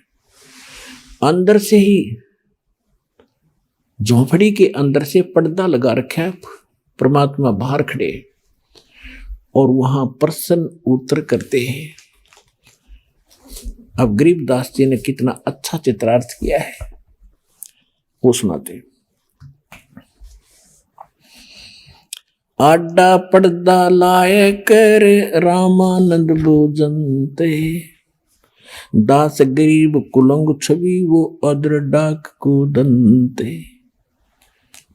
पर्दा लगा के आगे और अंदर से पूछ रहा है और गुस्से में हो रहा है और कहता कौन जात कुल पंथ है, कौन तुम्हारा नाम है। दास गरीब आधीन गति, फिर बोलत है बलि जाऊं मैं। रामानंद जी गुस्से में पूछ रहा है कि तेरी कौन जात है, तेरा कौन माँ बाप है, तेरा नाम क्या है।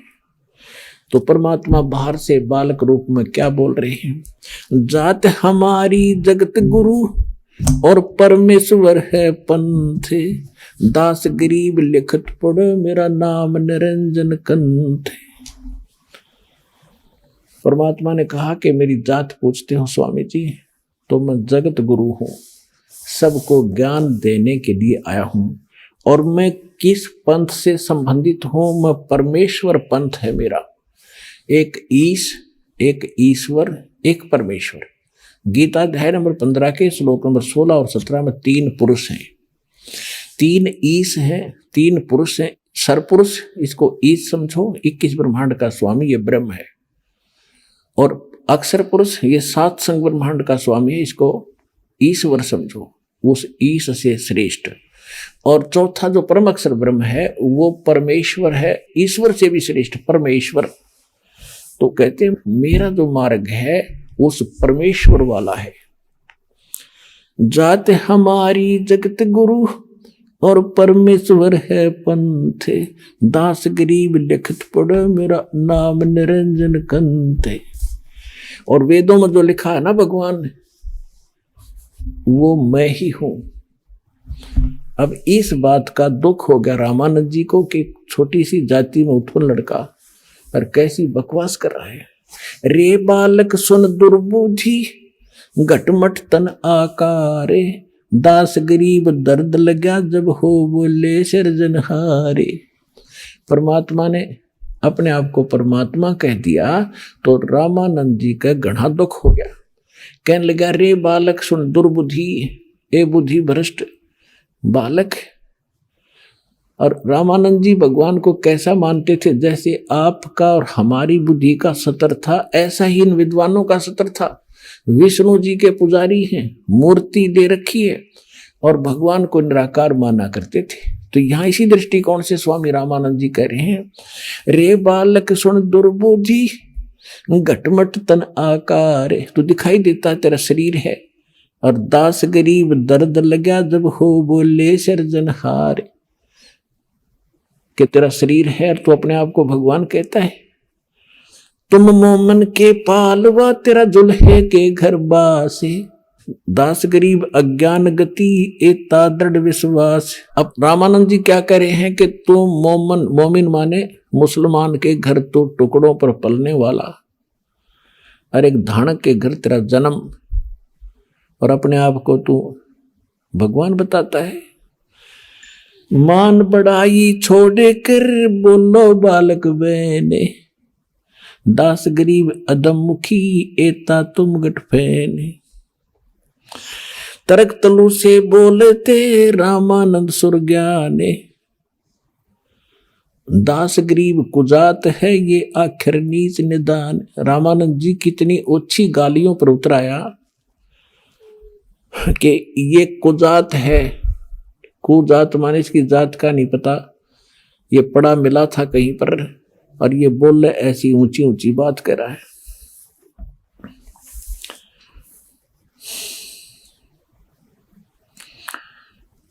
मैं के बदन खुलासे कर सुन स्वामी परवीने, दास गरीब मनी मरे मैं आजिज अधीन। अब परमात्मा कहते हैं हे स्वामी जी, जैसे गुरु एक नेक शिष्य और गुरु के साथ जो व्यवहार करना चाहिए वो तरीका बताते हुए अपनाते हुए कहते हैं, गुरु जी तो गालियां दे रहे हैं और परमात्मा विनम्र भाव से और करबद्ध होकर कह रहे हैं, कहते स्वामी जी मैं जो कह रहा हूं मैं सचमुच वही हूं, और आप हमारे गुरुदेव हैं, कुछ भी कहो आपकी सब बातें सिरोधारी है। मैं अवगत गत से पहरे और चार वेद से दूरे, दास गरीब दसों दिशा सकल सिंध भरपूरे। सकल सिंध भरपूर हूं खालिक मेरा नाम है, दास गरीब अजात हूं तै जो कहा बलि जाऊं मैं। कि मैं कोई जाति नहीं मेरे, ना मैं जाति मानता हूं, फिर भी आप मुझे कुजात कहते हो, धानक दुल्हा कह रहे हो, तो मैं बलिहारी हूं आपके। सकल सिंध भरपूर हूं खालिक हमरा नाम है। खालिक, खलक माने सृष्टि, खालिक माने इसका स्वामी, इसके रचने वाला, मैं वही हूं। और दास गरीब अजात हूं तै जो कहा बलि जाऊं मैं। जात पात मेरे नहीं मेरी बस्ती है बिन थाम, दास गरीब अनिन गति तन मेरा बिन साम। मेरा जो शरीर है ये आप जैसा नहीं है, इसका बगैर, जैसे यजुर्वेद अध्याय नंबर 40 के मंत्र नंबर 8 में कहा है कि सपरि आगात शुक्रम अकायम ऐसनाविरम कबीर मनीषी व्यवधाता शाश्वती भय समाभ है। उसका अर्थ यह बनता है कि कबीर परमात्मा सर्वज्ञ हैं, उनका शरीर शुक्र से नहीं बना, माता पिता के मटेरियल से नहीं बना। शुक्रम अकायम, उसका जो शरीर है उस शुक्र से रहित है, और ऐसनाविरम उसके नाड़ी तंत्र नहीं है, वो कबीर परमात्मा। तो यहाँ खुद मालिक भी कह रहे हैं कि मेरा शरीर आप जैसा नहीं है।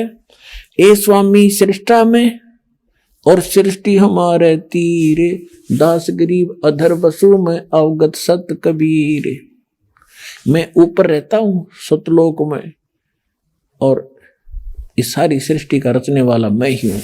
ए स्वामी सृष्टा में, सृष्टा माने सृष्टि के रचने वाला सृजनहार, और सृष्टि हमारे तीरे के सब ये सारे असंग ब्रह्मांड मेरी शक्ति के आधार से रुके हुए।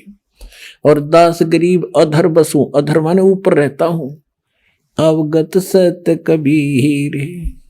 सुन रामानंद राम हम और मैं बावन नरसिंह, दास गरीब सर्व कला में मैं व्यापक सर्वंग।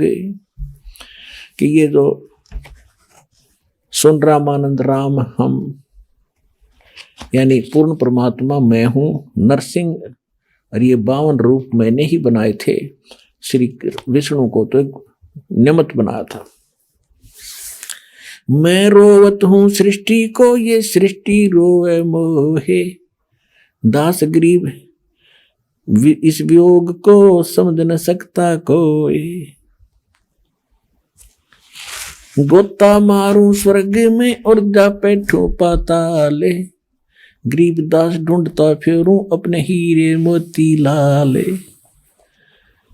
अब इस बात को सुनकर रामानंद जी से परमात्मा ने जब ये कहा कि मैं परमात्मा हूं, आपका यकीन हो या ना हो, इतना कॉन्फिडेंस से जब बात की तो रामानंद जी भगत थे, विवश हो गए सोचन पे कि उसने सुना है कि भगवान ना जाने किस रूप में आ जा। उसने सोचा कि इससे पीछे बात करूंगा, जब इतना कॉन्फिडेंस से कह रहा है कि आई एम गॉड, आम आदमी थोड़ा हो सकता है। तो उन्होंने सोचा कि मैं पहले अपनी जो दैनिक क्रिया करता हूं भक्ति की वो पूरी कर लूं। रामानंद जी कैसे करते थे? मूर्ति पूजा करते थे, लेकिन काल्पनिक करते थे। जैसे कल्पना करते हैं कि भगवान विष्णु की मूर्ति सामने बन गई, रोज का अभ्यास था, मानसिक पूजा थी उनकी। और फिर वो क्या करते हैं, स्थूल कैसे कर्मकांड करते हैं ये लोग, भगवान विष्णु की मूर्ति के सारे कपड़े उतारते हैं, उनको नवाते हैं, फिर नए धोए हुए कपड़े पहनाते हैं और सब तिलक लगाते हैं, गले कंठी एक मनिये की माला डालते हैं, ऊपर से मुकुट डाल देते हैं। और मुकुट डालने के बाद फिर उस दिन मुकुट उतारा नहीं जा सकता। तो रामानंद जी ऐसे कल्पना से कर रहे थे। उन्होंने नए कपड़े पहना दिए भगवान विष्णु को और मुकुट रख दिया, तिलक लगा दिया। उस दिन वो कंठी डालनी भूल गए, कंठी अलग दिखाई दे उसने, जैसे स्वप्न होता ना कई बार, वो कल्पना ऐसे करता था। तो कंठी अलग रखी थी माला, अब माला ना डाला तो पूजा खंडित, और मुकुट उतार दिया उस दिन तो पूजा खंडित। अब रामानंद जी ने सोचा इस माला को मुकुट के अंदर से डाल देता हूं। अब मुकुट में आकर माला फंस गई, ना जावा आगे ने। अब मालिक के खेल थे। रामानंद जी बहुत दुखी अंदर से कि हे परमात्मा, आज पहली बार भूल लगी है जीवन में, मेरे से कौन सी चूक होगी, आज मेरे भगवान की पूजा खंडित होगी, क्या भगवान रुष्ट हो गए मेरे से? इतना दुखी हो रहा था। तभी भगवान बाहर से बोले कबीर साहब, और पर्दे के अंदर से भीतर वो अपनी मानसिक पूजा कर रहे, बाहर को दिखे भी ना था। तब परमात्मा ने कहा कि स्वामी इसकी गांठ खोल लो माला की और फिर गले में डालकर भगवान का बांध दे, मुकुट उतारना नहीं पड़ेगा, आपका काम बन जाएगा। अब वो किसकी माला उतारा था, कहाँ उसने मुकुट देखा था? एकदम खटका धक्का सा लगा रामानंद जी को कि कहीं कोई मूर्ति बाहर नहीं, मैं क्या कर रहा हूं ये को कौन जान सकता है? ये तो सामने परमात्मा खड़े। अपने आत्माओं ब्राह्मण सोए जो ब्रह्म पहचाने, जो भगवान ने पहचान ले वो ब्राह्मण होता है।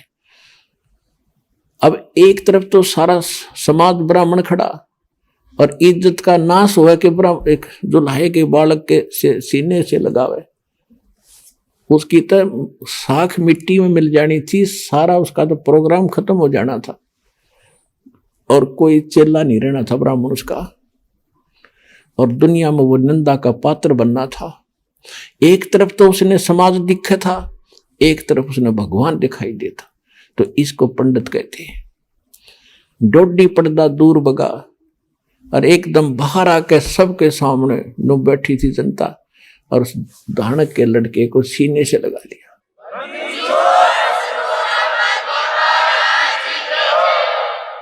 और जब सीने से लगाया तो उनका शरीर ऐसा था जैसा रुई का होता है।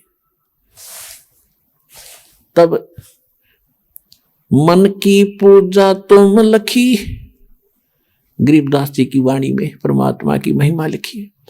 मन की पूजा तुम लखी ये मुकुट माल परवेश, रामानंद जी कह रहे हैं। गरीबदास गति कौन लुख तेरा कौन वर्ण के वेख। अब रामानंद जी कह रहे हैं परमात्मा आपकी महिमा ने कौन समझ सकता है, आपको कैसे भगवान माने या जनता, आप किस तरह रूप में खड़े हो, एक छोटा सा बालक धोती बांधे सिंपल सा, और किस वर्ण में जुल्हे के घर तू वैसे आपकी लीला कर रहे हो। तो कहते हैं मन की माला तुम, मन की पूजा तुम लखी, ये मुकुट माल परवेश, गरीबदास गति कौन लखे, तेरा कौन वर्ण के भेख, ये तो शिक्षा तुम दई, ये मान ली मन मोरे, गरीबदास को मल पुरुष और हमरा वदन कठोरे। गरीबदास जी कह रहे हैं कि स्वामी रामानंद जी ने जब उनको सीने से लगाया, डोढ़ी पर्दा दूरे कर वो लीना कंठ लगाए, गरीबदास गुजरी बहुत जब बदन बदन मिलाए। कहते एक तरफ तो सारा समाज खड़ा, ब्राह्मण समाज, और एक तरफ भगवान खड़े। कहते हैं उस महापुरुष ने, उस ब्राह्मण ने समाज को नहीं देखा, परमात्मा को देखा, जिसके लिए वो भटक रहा था सामने खड़ा, तो सीने से लगा दिया। कहते हैं मन में तो बहुत बीती, अके कहेगी जनता, लेकिन भगवान खड़ा जिसके लिए भटक रहा, और उम्र खत्म होने को हो रही, 104 साल का बूढ़ा हो रहा, तुरंत सीने से लगा लिया। अब क्या कहते हैं, ये तो दीक्षा तुम दी, ये मान ली मन मोरे, गरीबदास को मल पुरुष और हमरा बदन कठोरे। कि हे परमात्मा, आपको कैसे परमात्मा मानना या बड़ी जनता, आप किस रूप में खड़े हो, किसके घर में आपकी लीला पल हो रही है, एक धानक रूप में आप पल रहे हो। तो परमात्मा ने फिर काफी इनको समझाया। जब रामानंद जी ने परमात्मा से तन मिलाया, बाकी सब उठ कर चले गए, पंडित जी तो सारे खिसक गए। अब बुढ़ापे में दिमाग खराब हो गया, भाई रामानंद जी का दिमाग चल गया, इसने दानक के लड़के को छू लिया, ये तो गया काम तय, अब जाओ तो जाओ। फिर परमात्मा और वो प्यारी आत्मा रामानंद जी दोनों रह गए। काफी देर चर्चा हुई। लास्ट में रामानंद जी ने कहा, मैं बच्चा समाधिस्थ होता हूं, आपकी सारी बात मुझे समझ में आ रही है, लेकिन मैं वहां तक जाता हूं, सारी उम्र मैंने ऐसे कर दिया। तो प्रश्न उठा उसके मन में, परमात्मा से कहा कि एक बात बताओ दाता, आपने एक झूठ बोली, और परमात्मा झूठ नहीं बोलते। परमात्मा बोले, क्या झूठ बोली? कि आपने ये कहा सबको कि मैंने आपको दीक्षा दे रखी है। मैंने आपको कब दीक्षा दी?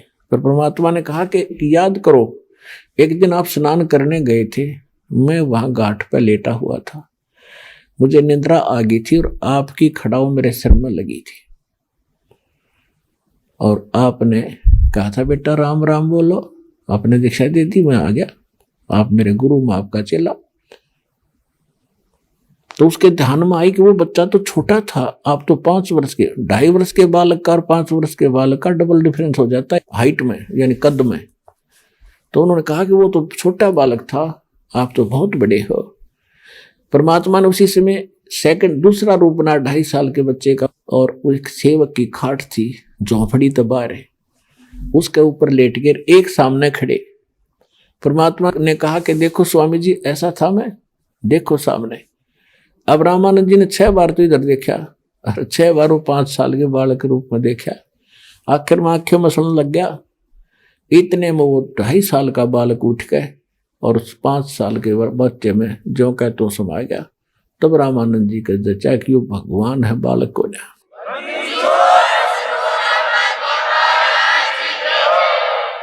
फिर रामानंद जी ने कहा कि बच्चा एक बात और बता, क्योंकि वो मन जो है ज्यादा ही शंका पैदा करता है जब सच्चाई के निकट आता है, सैकड़ों प्रश्न उठा देता है। तो उसने कहा कि मैं जब दीक्षा देता हूं, कुछ और मंत्र देता हूं, राम राम मंत्र मैं नहीं देता। परमात्मा ने कहा आप ओम मंत्र देते, और उसको गुप्त रखने के लिए कहते हैं। जैसे हम सच्चाई बोलते हैं, ये हमारा मंत्र नहीं है। तो पहले जो राम राम बोला करते थे, ये मंत्र नहीं था। मंत्र वो ओम नाम ही देते थे। ओम नमः शिवाय ये अलग देते थे, ओम नमः भगवते वासुदेव ये अलग नाम होता, और सिंपल ओम नाम देते थे, उसको गुप्त रखने को ही कहा करते थे। रामानंद जी ने सोचा भाई ये तो बालक के विघ्न है, ये तो सचमुच खुदा आ गया, भगवान आ गया। फिर उसने पूछा कि एक बात बता बच्चा, मैं जिसको दीक्षा देता हूं उसको एक कंठी देता हूं जिसमें एक तुलसी का मनिया होता है, वो है तेरे पास? वो तो निधि मैंने अकेले वो नीचे से निकाल के दिखा दी, या उस दिन आपने डाली थी घाट के ऊपर। रामानंद जी तो चरणा में बैठ गया चुप करके, ये बालक होने भाई।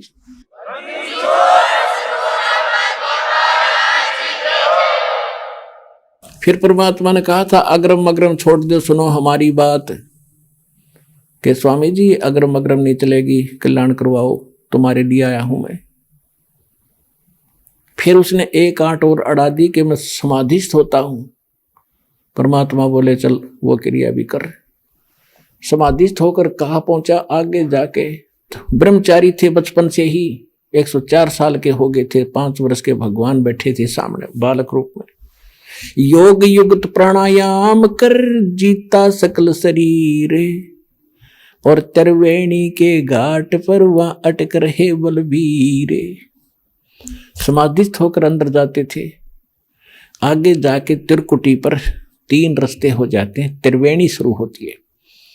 इनको तो ढंग से त्रिकुटी का भी ना पता, वो तो बहुत अंदर का खेल, ये मारे सट्टे सुनी सुनाए। तो जब ये वहां पहुंच गया त्रिकुटी पर, 3 रास्ते हो जाते हैं और परमात्मा साथ दिखे बालक रूप में ऊपर। जहां वो पहुंची उसकी समाधि। परमात्मा ने कहा स्वामी जी ये आ गया तेरा आखिरी स्टेशन, अब कहां जाओगे? पता नहीं, से आगे मुझे नहीं मालूम, मैं बताता हूं। ये है ना लेफ्ट साइड वाला, ये मृत्यु के बाद आप इधर जाओगे, और ये आगे जाके पहला ही स्टेशन, इसके ऊपर पहला जो मुकाम है, स्थान है, वो धर्मराज का है। वो आपका अकाउंट लेता है, और जिसने जहां की भक्ति कर रखी है उसी इष्ट के धाम को तुरंत भेज देता, वहां कोई सुनवाई नहीं होती फिर। और इधर ये साथ में तो तीसरी इधर का रास्ता है, इसमें वो ऋषि महर्षि जो अलग रहते हैं, ये उधर जाता है, इधर कोई नहीं जा सकता। वो रास्ता है लेकिन आम आदमी अलाउड नहीं। और इधर जो सामने रास्ता है ये ब्रह्मरंध्र है, और ये ब्रह्मरंध्र खुले बिना ब्रह्म लोक भी नहीं जा सकते तुम। तो इस ब्रह्मरंध्र तुम्हारे किसी मंत्र से नहीं खुल सकता। तो उन्होंने खूब अपना स्मरण करके देखो, खूब स्मरण किया, नहीं खुला। तो परमात्मा ने कहा कि मेरे पास सतनाम है, उस 2 अक्षर के मंत्र से ये ब्रह्मरंध्र खुल जाता है सामने का। मैं सिमरण करके दिखाता हूं। तो उन्होंने सिमरण किया, एकदम खुल गया, और स्वामी जी को अंदर लेकर गए। आगे सारा कुछ दिखा के ब्रह्मांड परब्रह्म के लोक में प्रवेश किया। फिर सतलोक में गए, 12वां द्वार पार करके। वहां जाके स्वामी जी ने क्या देखा कि जो अन्य रूप में परमात्मा सिंहासन पर बैठे थे, और एक रोमकूप में करोड़ सूर्य मिला दे, करोड़ चंद्रमा, वो भी फीका पड़े, और नीचे से वो बालक रूप में जा रहे उनके साथ में। तो वहां जाकर क्या देखा, जो एक चमर उठा के छोटे से बालक और करने लग गए ऐसे भगवान के ऊपर। तो रामानंद जी ने सोचा ये है परमात्मा जो तख्त पर बैठा, सिंहासन पर बैठा, और ये कबीर यहाँ का कोई इनका निकटतम सेवक है। इतने में वो सिंहासन वाला भगवान खड़ा हुआ, और 5 वर्ष के बालक बैठ गए उस सिंहासन पर, और वो तेजो में शरीर परमात्मा 5 वर्ष के बालक में समा गया। अकेले वो बालक रूप परमात्मा कबीर जी असंख्य ब्रह्मांड के सिंहासन पर विराजमान थे।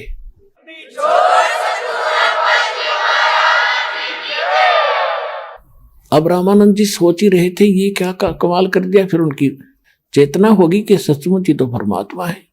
तब परमेश्वर ने कहा कि जाओ स्वामी जी, अब नीचे जाओ, ये है मेरा लोक।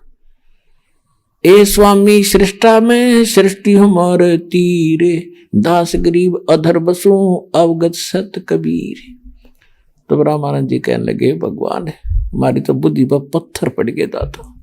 ये है लोग जो स्वर्ग भी दिखाया, उसमें तो नरक है, उस स्वर्ग इस सतलोक को देखते हुए, और वहां तो अपनी पुण्य समाप्त होते ही फिर वापस जाना होता है, और यहाँ सदा सुखी रहोगे। देखो ये सब तुम्हारे पहले के भाई बहन यहाँ रह रहे हैं। तब रामानंद जी से कहा कि जाओ वापस। जब उनकी समाधि वापस टूटी, एकदम ऐसे बैठे, समाधि खुली, तो सामने फिर बैठे परमात्मा 5 वर्ष की बालक रूप में। तब कहा था, बोलत रामानंद जी सुनो कबीर करतारे, गरीबदास सब रूप के तुम ही सिरजनहार, दो ठोड़ है एक तू भया एक से दो, गरीबदास हम कारणे तुम आए हो मगजो, तुम साहेब तुम संत हो तुम सतगुर तुम हंस, गरीबदास तेरे रूप बिना और न दूजा अंश। कि हे परमात्मा आप ही सर्वशक्तिमान हो और दो ठोड़ आप ही हो, एक से दो बनकर आप ही यहाँ आए हो। तब चरण पकड़ दिए 104 साल के बूढ़े ने और 5 वर्ष के भगवान के, और कहा कि तुम स्वामी में बाल बुद्धि। 104 साल का ब्राह्मण और 5 वर्ष के धानक के बच्चे को कह रहा है, तुम स्वामी, तुम मेरे मालिक और मैं बाल बुद्धि। हमारा ज्ञान तो एक बालक जैसा था स्वामी जी। हे परमात्मा तुम स्वामी में बाल बुद्धि, ये ब्रह्म कर्म कियो नासे, दास गरीब निज ब्रह्म तुम मेरा हो गया दृढ़ विश्वास। तो परमात्मा ने कहा था, देखो अब आप मेरे गुरु बने रहना। अब वो रोआ बुढ़ा 104 साल का, मैं क्यों कर गुरु बनूं आपका, मेरी आत्मा नहीं मानती दाता। परमात्मा बोले, ये मेरा आदेश मान लो आप, यदि ये मर्यादा नहीं रहेगी तो मेरा सारा काम बिगड़ जाएगा। स्वामी को, स्वामी जी बात बिगड़ जाएगी, मैं कहूं ऐसे भक्ति करो लेकिन ये मर्यादा आपने बनानी रखनी पड़ेगी। तो रामानंद जी रोते हुए ने स्वीकार कर लिया कि जो आपका आदेश। लेकिन कहते हैं रामानंद से लक्ष गुरु, ये लाखों गुरु तारे से इसके भाई और चेलों की गिनती नहीं जो पद में रही समाये। तो परमात्मा ने उस आत्मा का कल्याण किया गुरु बना के, लेकिन दीक्षा वही रखी जो परमात्मा ने उनको दी थी। इस प्रकार ये परमात्मा का मार्ग सफल होता है। गुरु बिन माला फेरते, गुरु बिन देते दाने, गुरु बिन दोनों निष्फल हैं, चाहे पूछो वेद पुराने। तो पुणात्मा आज तक तो भ्रमणा फैला रखी थी, भ्रम था। कबीर साहिब के जन्म के बारे में वो 100% रॉन्ग था, गलत था कि किसी कुंवारी के पैदा हुए थे, वो सर्व की मारी गेरगी, ये सब बकवास थी। आंखों देखा गरीबदास जी ने बताया, नानक साहिब जी ने बताया, अनंत कोट ब्रह्मांड का एक रति निभारे, सतगुरु पुरुष कबीर हैं ये कुल के सिरजनहार। हम सुल्तानी नानक तारे, दादू को उपदेश दिया, जात जुलाहा भेद न पाया, वो काशी माहे कबीर हुआ। तो who is God? Kabir is God. बोलो सतगुरुदेव की।